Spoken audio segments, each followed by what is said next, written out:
Well, thank you very much for that lovely introduction. The thing is, the older you get, the longer it takes to be introduced. There was a whole history before 1990, but never mind. What a fabulous start we've had. I have to say that, you know, coming from abroad, to start a conference with activism, challenging policies, and the ability to deal with that by the people who are here to listen to it, that is how it should work. So I hope those things will be listened to and acted on. We want that. We need that. The other was this wonderful introduction by you, Mr. President, because that I couldn't have asked you to do that because it really sets up the scene for what I want to talk about. It's Pia's fault and Thule's fault because they said they wanted me to talk about how we got into this mess being the state of the world as it is today. So forgive me for being depressive in the first part, and I'll try to be more positive as we come up with the second part of what I want to talk about, which are solutions to where we are now. I'm going to revise history as well, because in 1915, the Women's International League for Peace were formed, 1,300 women going to The Hague in the middle of the First World War to try to make known the root causes of it and to stop it. None of them could vote. None of them had the rights that all the men who had started the conflict had, and yet they were determined to draw the attention as to what must be done to stop it. We have not changed in our narrative since then. It's not because we haven't been new thinking, it's because what they said was right. They identified inequalities between people and between nations, militarism as a way of thought, and the capitalist system as fundamental drivers of conflict. Thrown into that, the nascent arms privatization of the arms industries. As I said last night, they pretty much nailed it on the equality front, because now, as Oxfam has said, you know, we've got 1% of the world's population earning and owning more than the rest of the 99% put together. So instead of improving on equality, we've actually gone down. Inequalities between nations, well, I think we can see that still as being one of the root causes of our current situation. And essentially, what we have to look at in what I want to do now is to look at those strands: militarism, capitalism and neoliberalism, and the thing that binds it all together, which is what you were referring to, this issue of gender. Now, it's difficult because I wasn't sure which way to start, because we need to have a three-dimensional conversation, which we can't do. So we have to try to sort out where our entry points are. So I'm going to start with gender, not least because of the introductions we've already had as to how history has turned us or given us the narratives that we have. Cynthia Cockburn, who was a brilliant, brilliant activist academic and who died only 3 weeks ago, she wrote a seminal work called Gender Relations as Causal in Conflict. What she was talking about was a political economy which reflects patriarchal values, which is reflected from the household right the way through to our international politics. Essentially, what we are looking at is how gender is a concept which is culturally driven. Judith Butler always said that gender is in fact nothing more than a performance of culture based on biology, but identities and how we therefore perform them is a social, cultural construct. So the way in which we behave obviously affects the relations between peoples, particularly as we work in a binary narrative of gender. We act out the gender norms, as you were saying, Mr. President. We act out the gender norms in terms of what is seen as feminine, what is seen as masculine, but they get blurred, and still we insist on that binary. And by insisting on that binary, we actually continue to reinforce the gender essentialisms which are formed by social practices and culture. That in itself reinforces power relations. So we end up with a vicious cycle of reinforcement of something which is false from the beginnings. So if we think of our binary as being from this big onwards, and we go off in these different directions, and we know it's not true, and yet the way in which we keep on reinforcing the differences between men and women, the ways in which we have to perform our roles which are given to us, the more we continue to cause the problems, or underscore the problems that we have created for ourselves. And that political economy starts within the household.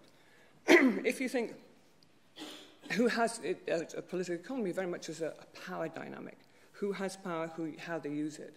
Then it starts in the household, not necessarily and not just by who is exerting authority, but it's the passive authority of who owns the house, who owns the tools, who owns everything within it, who controls the bank accounts.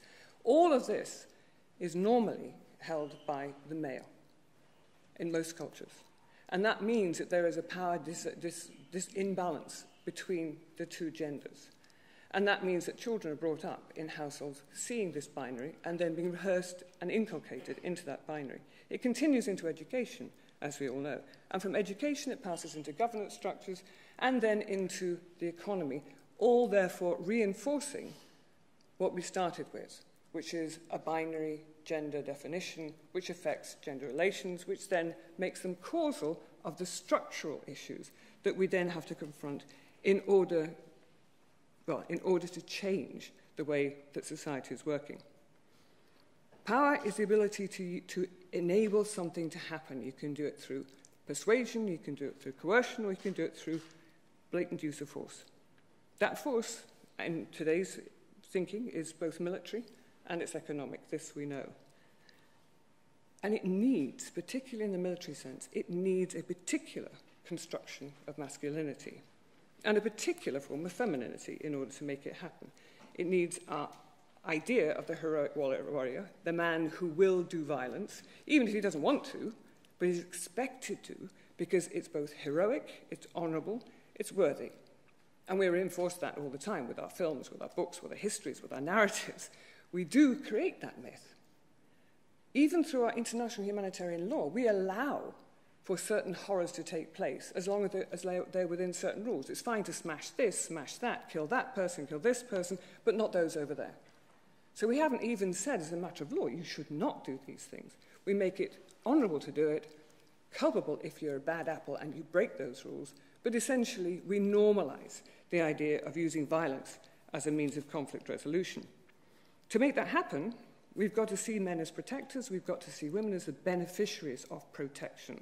So, your woman who wanted the man killed because he had slighted her honour, you protect her by killing the man who does it. Not a very good scenario. And it's reflected when I was in Ukraine. There were scenes there reminiscent of World War I, with women giving flowers to guys who were going off in uniforms to go and fight.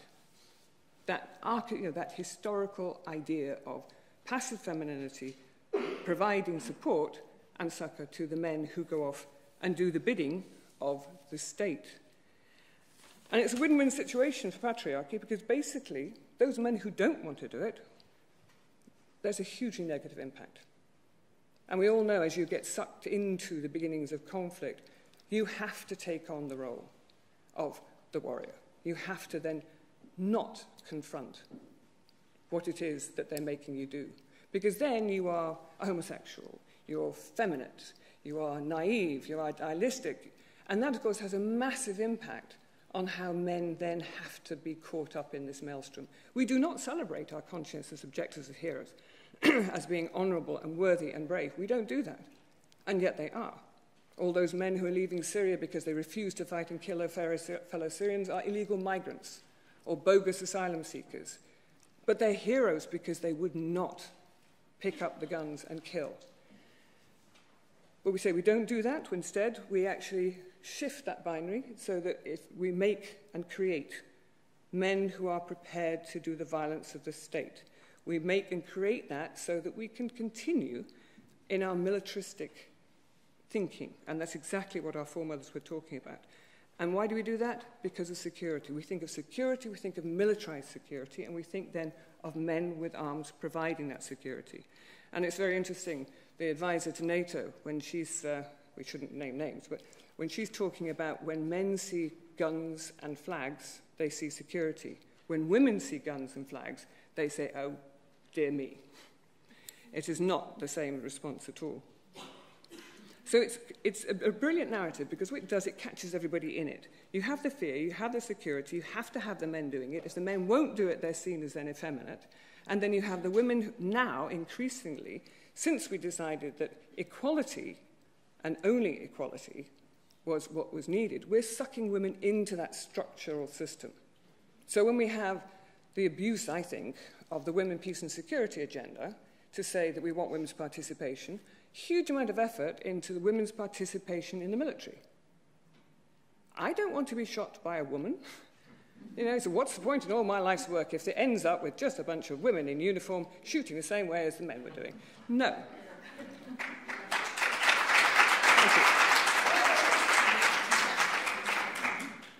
And it actually, the idea is, because then we can have women in peacekeeping. Well, ask women who are in the countries where the peacekeeping takes place if they want a bunch of people with guns coming in to stop other people with guns. That's not usually the sort of response they are looking for.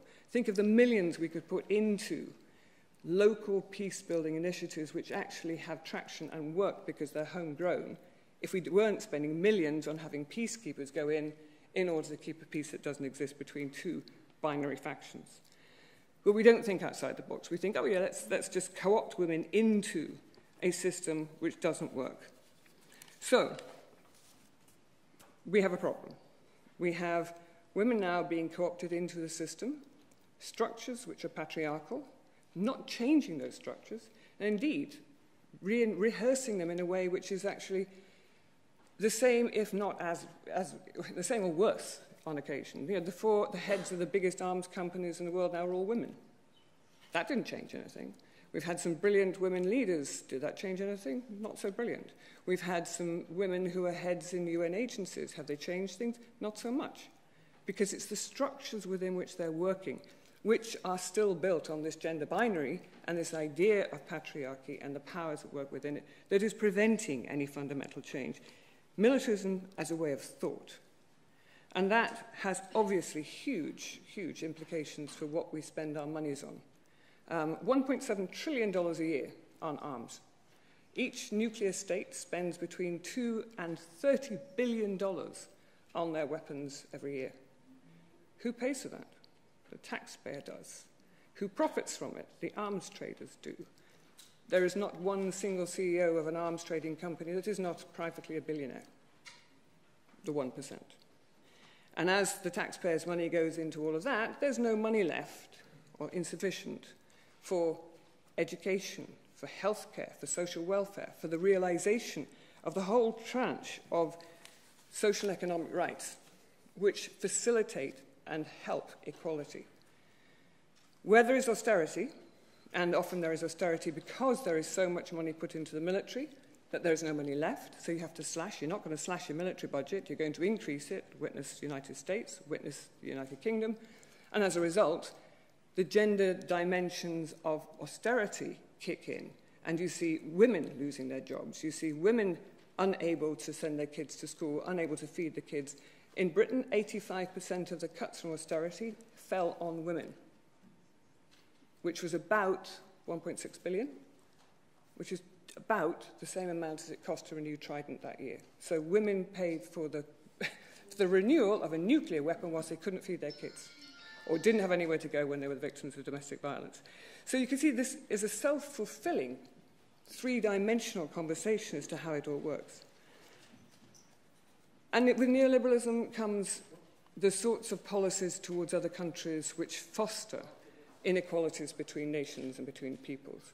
If you look what happened in Bosnia, in Ukraine, where you have conditionalities after conflict, or even partly during conflict, you have then a reconstruction which is based on a neoliberal model, which is all about, instead of removing state authority to provide education and healthcare, it's the privatization model. So that those not in the country can make profits from those who are in the countries, and the vast majority of people simply cannot afford to access the sorts of support and rights that they had before. And it's global. And the results of all that money is that we get back to our 1%, which we have to expose. Because the longer that continues, the longer this system of capitalism and militarism, washing each other's hands, as was said in 1919, will continue. I read just yesterday, in fact, that the huge impact of militarism and capitalism on the environment. I think we know what is happening there, and it's got to be the thing which brings us all together. 20 companies are the biggest polluters in the world, and surprise, surprise, they're all oil. Most of them are privately owned, but some are state-owned, which I think points us in the direction of the less depressing part of what I want to talk about, and these are the potential solutions. If we know that gender is causal, then we know what we need to fix that. We need to end the binary notions. We need to end the stereotyping. We need to actually bring men and women on the same path towards challenging the system which has made us apposite, or seemingly apposite. End the prescribed roles. Now, some countries it's happening, but it's not really happening fast enough. In other countries, it's being pushed back.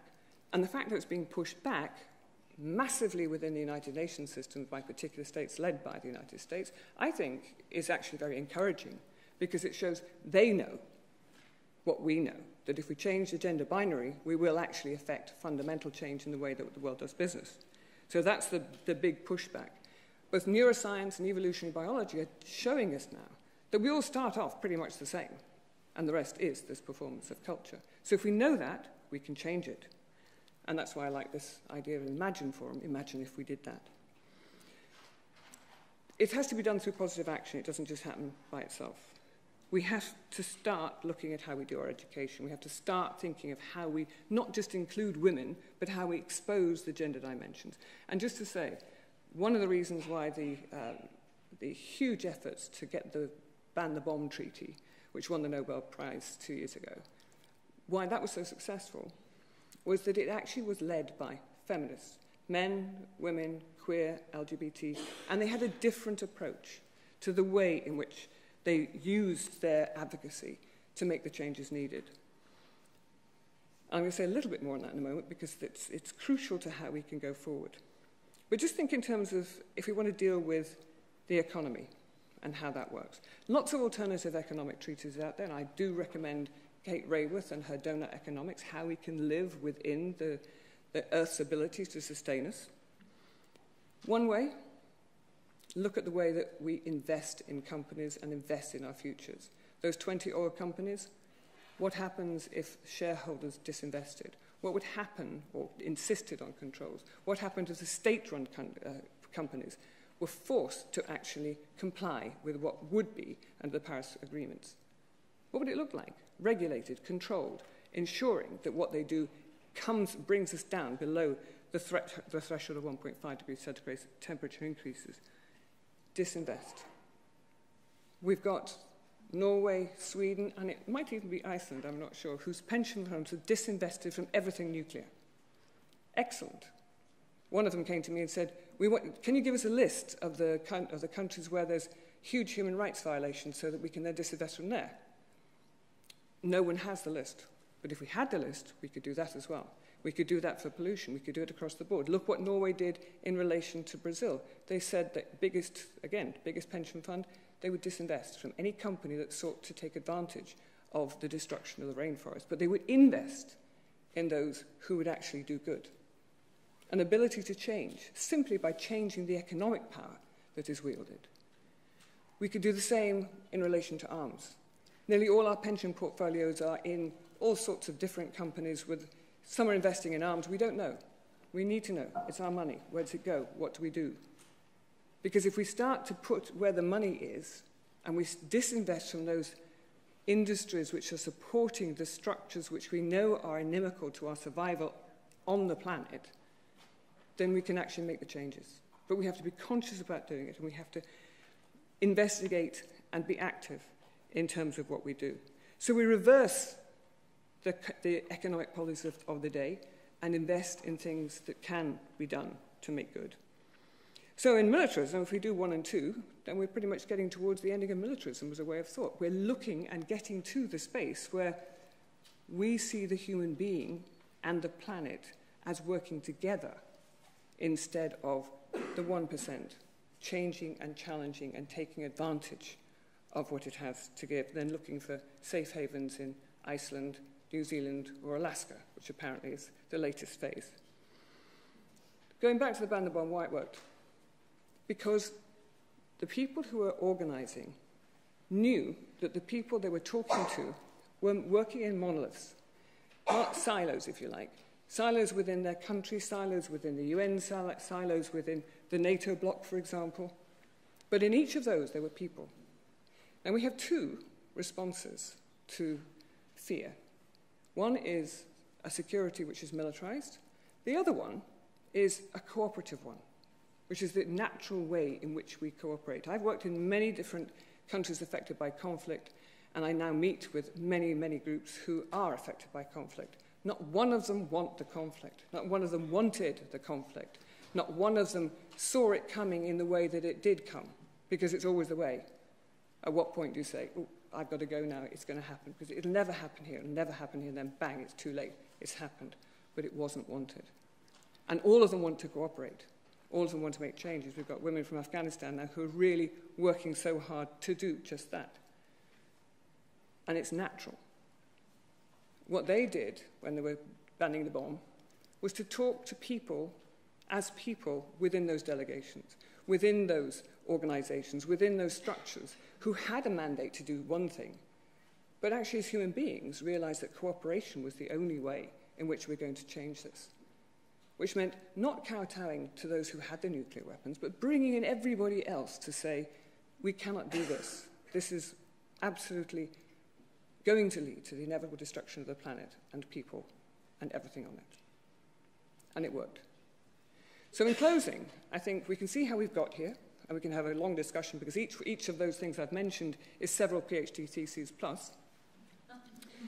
So I think it's very important to bring in different elements, different arguments, to see and test the theories, but they are all coming together. I haven't had time to discuss the structures that exist already and how we can use them in, I think, to change the way that it can work, using the UN structures, using the regional structures, using people's work on the ground and surfacing that so we get those messages through. But the biggest of all, I think, is the spirit of cooperation and a desire to make the changes we need to make in order that there will be ultimate peace. Thank you very much.